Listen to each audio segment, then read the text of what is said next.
రేపటి నుంచి ఇండియాకు జింబాబ్వేకి అగైనెస్ట్గా 5 మ్యాచ్ల టీ20 సిరీస్ ఆడబోతున్నారు. ఈ సిరీస్ కు అనౌన్స్ చేసిన స్క్వాడ్ లో అయితే ఒక్క ఛాంపియన్ ప్లేయర్ కూడా లేడు. ఒక ఛాంపియన్ ప్లేయర్ లేకుండా లాంటి టీం ని ఎదుర్కోవడం సాధ్యమేనా అంటే సాధ్యమే డెఫినెట్లీ. అదే మరి అంత పెద్ద టీము కాదు, మరి అంత చిన్న టీము కూడా కాదు. ఈ సిరీస్ లో ఇంకా వింత ఏంటంటే జరగబోయే 5 మ్యాచ్లు ఒకే గ్రౌండ్ లో ఒకే వారంలో 5 మ్యాచ్లు జరగబోతున్నాయి. ఇది మాత్రం చాలా షాకింగ్ గా ఉంది. ప్లేయర్స్ కి అయితే చాలా రోజులైతే చాలా రెస్ట్లు అయితే అస్సలు లేదు. ఒక మ్యాచ్ అయితే సాటర్డే ఆడితే ఇంకో మ్యాచ్ సండే, ఆ తర్వాత 2 రోజులు గ్యాప్ ఉంది, ఆ తర్వాత థర్స్డే ఉంది, ఆ తర్వాత 2 రోజులు గ్యాప్ ఉంది, ఆ తర్వాత మళ్ళీ సాటర్డే సండే మ్యాచ్. ఇది మాత్రం చాలా వింతగా ఉంది. For the first time cricket హిస్టరీలో బ్యాక్ టు బ్యాక్ మ్యాచెస్ ఆడుతున్నారు ఒక టీం. ఇక జింబాబ్వే మరియు ఇండియా హెడ్ టు హెడ్ చూసుకున్నట్లయితే ఇప్పటివరకు వీరిద్దరు 8 మ్యాచ్లు ఆడగా ఇండియా ఏమో 6 మ్యాచ్లు గెలిచి జింబాబ్వే 2 మ్యాచ్లు మాత్రమే గెలిచింది. ఇండియా మాత్రం జింబాబ్వే పైన పూర్తి డామినేషన్ కనబరుస్తుంది. అది ఇప్పటి నుంచి కాదు, గత కొన్ని ఏళ్ళుగా. ఇక ఈ మ్యాచ్ జరగబోయే హరారే గ్రౌండ్ మాత్రం పిచ్ రిపోర్ట్ చూసుకున్నట్లయితే ఇది మాత్రం బ్యాటింగ్ ఫ్రెండ్లీ వికెట్. ఈ పిచ్లో అయితే బోత్ బ్యాట్ అండ్ ఈక్వల్ అయితే గ్రేట్ కాంపిటీషన్ ఉండవచ్చు అని ఇప్పటివరకు వచ్చిన రిపోర్ట్స్ అయితే చెబుతున్నాయి. కానీ చూసుకుంటే కొంచెం బ్యాటింగ్కే హైలీ ప్రిఫరెన్సిబుల్ ఉండబోతుందని నాకు అనిపిస్తుంది. ఆ పిచ్ చూసినట్లయితే ఫ్లాట్ పిచ్గా ఉన్నది కాబట్టి బ్యాటర్లు అయితే ఒక స్వర్గధామం ఎంజాయ్ చేయవచ్చు. ఈ పిచ్లో అయితే మంచి బ్రిలియంట్ షాట్స్, మంచి బ్రిలియంట్ ఇన్నింగ్స్లు రావచ్చని నేను అనుకుంటున్నా. ఎనీవే, కానీ ఒక రోంత ఎఫర్ట్ పెట్టినట్లయితే డెఫినెట్లీ బౌలర్స్ కూడా పర్చేస్ అయితే ఉండబోతుంది. ఓన్లీ బ్యాటర్స్కి అయితే చెప్పలేము, కానీ బౌలర్స్ కూడా పర్చేస్ అయితే డెఫినెట్లీ ఉండబోతుంది. ఇక గ్రౌండ్ స్టాట్స్ విషయానికి వస్తే ఈ గ్రౌండ్లో ఏకంగా 41 మ్యాచ్లు జరగగా అందులో ఫస్ట్ బ్యాటింగ్ చేసిన టీం అయితే 23 మ్యాచ్లు గెలిచింది. అలానే చేజింగ్ చేసిన టీం కేవలం 18 మ్యాచ్లు గెలిచింది. ఈ గ్రౌండ్లో యావరేజ్ స్కోర్ చూసినట్లయితే 156గా ఉంది. ఈ గ్రౌండ్లో మోస్ట్ ఆఫ్ ద విన్స్ అనేవి ఫస్ట్ బ్యాటింగ్ చేసిన టీమే గెలిచి ఉంది. అది స్టాట్స్ చెబుతున్నాయి, కానీ స్టాట్స్ని మనం నమ్మడానికి అవకాశాలే లేవు. ఇక ఈ మ్యాచ్ వెదర్ రిపోర్ట్ విషయానికి వస్తే ఈ మ్యాచ్లో అయితే వర్షం ఆటంకం అయితే ఎటువంటి ఆటంకం అయితే లేదు, కానీ సెకండ్ హాఫ్లో డ్యూ వచ్చే అవకాశాలు చాలా ఎక్కువగా ఉన్నాయి. ఇక ఇండియన్ టీం విషయానికి వస్తే ఇండియన్ టీం అయితే చాలా కన్ఫ్యూజన్లో ఉంది ఎవరిని ఏ ప్లేస్లో ఆడించాలో అని. ముఖ్యంగా ఓపెనింగ్ స్క్వాడ్స్కి అయితే చాలానే పోటీ ఉంది. ఎలా అంటే ఇద్దరిని రైట్ హ్యాండర్లో ఆడిపించాలా లేదంటే ఒకటి లెఫ్ట్ రైట్ ఆడిపించాలా అనేది చాలా కన్ఫ్యూజ్లో ఉంది.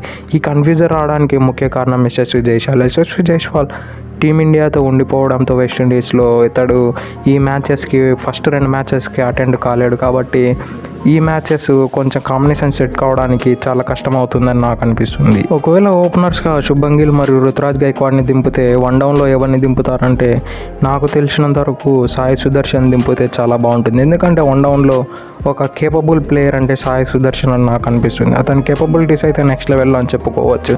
అతడు హిట్టింగ్ చేసినట్లు ఎక్కడ కనపడాడు, కానీ ఎండ్ ఆఫ్ ద డే చూస్తే అతడు స్కోర్ అమాంతం పెరిగిపోయి ఉంటుంది. కాబట్టి ఇటువంటి ప్లేయర్ చాలా రేర్గా దొరుకుతారు టీ20 క్రికెట్లో. కానీ అతడు స్ట్రైక్ రేట్ కూడా మినిమం మెయింటైన్ చేస్తాడు, క్లోజ్ టు 150 దాకా మెయింటైన్ చేశాడు. అది ఐపీఎల్స్లో ఎన్నోసార్లు చేసి చూపించాడు. ఇక ఈ వన్ డౌన్ విషయాన్ని పక్కన పెడితే నెంబర్ 4లో అయితే డెఫినెట్లీ రియాన్ పరాగ్ గారు అభిషేక్ శర్మ ఆడబోతున్నారు. అభిషేక్ శర్మకి అయితే నెంబర్ 4లో ఆడే ఛాన్సెస్ అయితే అసలు లేవు. ఒకవేళ ఆడితే సాయి సుదర్శన్ ప్లేస్లో ఆడవచ్చు, లేదంటే అతడికి ఛాన్స్ లేకపోవచ్చు అని నాకు అనిపిస్తుంది. రియాన్ పరాగ్ అయితే జరగబోయే మ్యాచ్లో డెఫినెట్లీ ఛాన్స్ దొరుకుతుందని నాకు అనిపిస్తుంది. నెంబర్ 4లో అతనికన్నా మంచి కేపబుల్ బ్యాటర్ ఈ స్క్వాడ్లో లేరు. కాబట్టి రియాన్ పరాగ్ అయితే most of the time cap దొరుకుతుందని నాకు అనిపిస్తుంది. ఒకవేళ రియాన్ పరాగ్కు క్యాప్ దొరికితే అతడు కూడా మంచిగా యూటిలైజ్ చేసుకుంటాడని నేను అనుకుంటాను. ఇక వికెట్ కీపర్ విషయానికి వస్తే ఎటువంటి డౌట్ లేకుండా జితేష్ శర్మకి వికెట్ కీపింగ్ ఇచ్చేస్తారు. ఎందుకంటే అతడు ఇంతకు ముందు కూడా ఇండియాకు సర్వ్ చేశాడు కాబట్టి అతడికి కొంచెం ఇంటర్నేషనల్ ఎక్స్పీరియన్స్ ఉంది. అదే ధ్రువ్ జురేల్ చూస్తే అతడు మంచి ఫామ్లో లేడు, అలానే అతడికి ఇంతకు ముందు ఎప్పుడే కానీ టీ20 ఇంటర్నేషనల్ ఆడిన ఎక్స్పీరియన్స్ లేదు. కాబట్టి జితేష్ శర్మకి చాలా అవకాశాలు ఉన్నాయి. ఇక ఫినిషర్కి అయితే అందరికీ తెలిసినట్లే రింకు సింగ్, ఆల్రౌండర్గా అయితే వాషింగ్టన్ సుందర్ ఉండవచ్చు. అలానే బౌలింగ్ విషయానికి వస్తే ఈ కాంబినేషన్ అయితే డెడ్లీగా ఉండబోతుంది. ఫాస్ట్ బౌలర్ మరియు స్పిన్నర్లని మిక్సప్ చేసి ప్రాపర్గా ఉంచాలంటే చాలా కష్టం. ఎందుకంటే ఈ స్క్వాడ్లో ఒక ప్రాపర్ ఆల్రౌండర్ అనేది లేదు. ముందైతే నితీష్ కుమార్ని ఆర్డర్ చేశారు, కానీ అతడు ఇంజురీ కారణంతో ఈ సిరీస్కి అందుబాటులో లేడు. కానీ అతడు ప్లేస్లో శివం దూబే వచ్చా కూడా శివం దూబే కూడా ఇండియన్ స్క్వాడ్తో వెస్టిండీస్లో స్టక్ అయి ఉన్నాడు. అది ఇప్పుడు వచ్చేసారు కానీ ఇండియాకు లేట్ అయ్యింది. ఇక బౌలింగ్ విషయానికి వస్తే మన ఇండియన్స్ మాత్రం 3 పేసర్స్ మరియు 2 స్పిన్నర్స్ కాంబినేషన్తో వెళ్ళే అవకాశాలు ఎక్కువగా ఉన్నాయి. ఎనీవే ఇక ఇండియన్ ప్రాపర్ ప్లేయింగ్ 11కి వస్తే ఓపెనింగ్ అయితే శుభం గిల్ మరియు సాయి సుదర్శన్ లేదా అభిషేక్ శర్మ ఓపెన్ చేస్తారు. 1 డౌన్లో రుతురాజ్ గైక్వాడ్, నెంబర్ 4లో రియాన్ పరాగ్, నెంబర్ 5లో Jitesh Sharma wicket keeper, number 6లో రింకు సింగ్, నెంబర్ 7లో వాషింగ్టన్ సుందర్, నెంబర్ 8లో రబీ బిష్నోయ్, నెంబర్ 9లో ఆవేష్ ఖాన్, నెంబర్ 10లో ముఖేష్ కుమార్, నెంబర్ 11 ఖలీల్ అహ్మద్. ఇక జింబాబ్వే విషయానికి వస్తే వీళ్ళనైతే ఈజీగా తీసి పడేయడానికి లేదు. వీళ్ళైతే T20 వరల్డ్ కప్ ముందు ఒక సిరీస్లో శ్రీలంకను ఓడించేశారు. శ్రీలంక కూడా అంత పెద్ద టీం లేదు కానీ ఈ సీజన్స్లో, కానీ శ్రీలంకను ఓడించారంటే ఒక లిటిల్ బిట్ కాన్ఫిడెన్స్ అయితే హై ఉండవచ్చు. ఆ కాన్ఫిడెన్స్తో డెఫినెట్లీ ఇండియాను కూడా ఒక బ్యాక్ ఫుట్లో పెట్టే అవకాశాలు లేకపోలేదు. ఇక సికిందర్ రాజ్ అయితే వీళ్ళకి మెయిన్ ప్లేయర్ మరియు కెప్టెన్. ఇతడికైతే ఇండియా పైన ఏకంగా 400 రన్స్ ఉన్నాయి సికిందర్ రాజ్కు.